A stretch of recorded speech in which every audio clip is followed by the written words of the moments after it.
কেন্দ্রীয় শহীদ মিনারের নিরাপত্তা নিয়ে ব্রিফ করেছেন ডিএমপি কমিশনার শেখ মোহাম্মদ সাজ্জাদ আলী। বিস্তারিত জানতে সঙ্গেই থাকুন।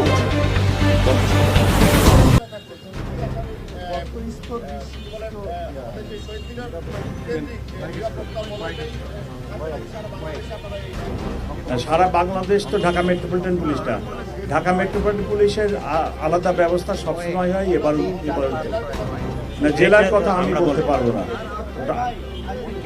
আইজি সাহেবকে এই প্রশ্ন করেন। 15,000 পুলিশ সদস্য, পুলিশ অফিসার নিয়োজিত থাকবে। আমি আশা করি এখানে প্রতি বছরই আমাদের এটা হয়। সো আমাদের একটা রুটিন প্রোগ্রাম এটা, এবং জনসাধারণ অত্যন্ত ধৈর্য সহকারে ঢাকাবাসী আসেন এবং পরের দিন দুপুর পর্যন্ত ওনারা খুব সময় লড়াই করেন।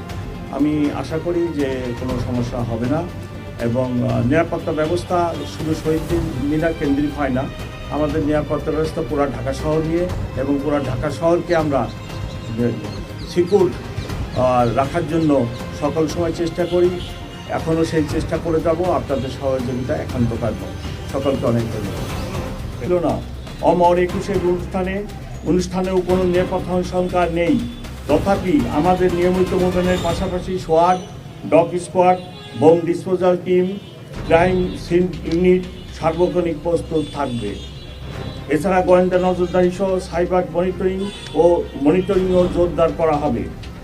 প্রিয় সাংবাদিকবৃন্দ, আপনাদের মাধ্যমে সম্মানিত নগরবাসীর নিকট আমার অনুরোধ, শহীদ মিনারে কেউ কোনো ধরনের ধারালো বস্তু বা দাহ্য পদার্থ বা বিস্ফোরক দ্রব্য নিয়ে আসার চেষ্টা করবেন না।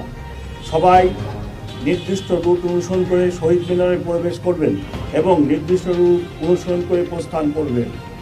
আপনার শ্রদ্ধা নিবেদন শেষ হলে অন্যকে সুযোগ দিন এবং শৃঙ্খলা বজায় রাখুন।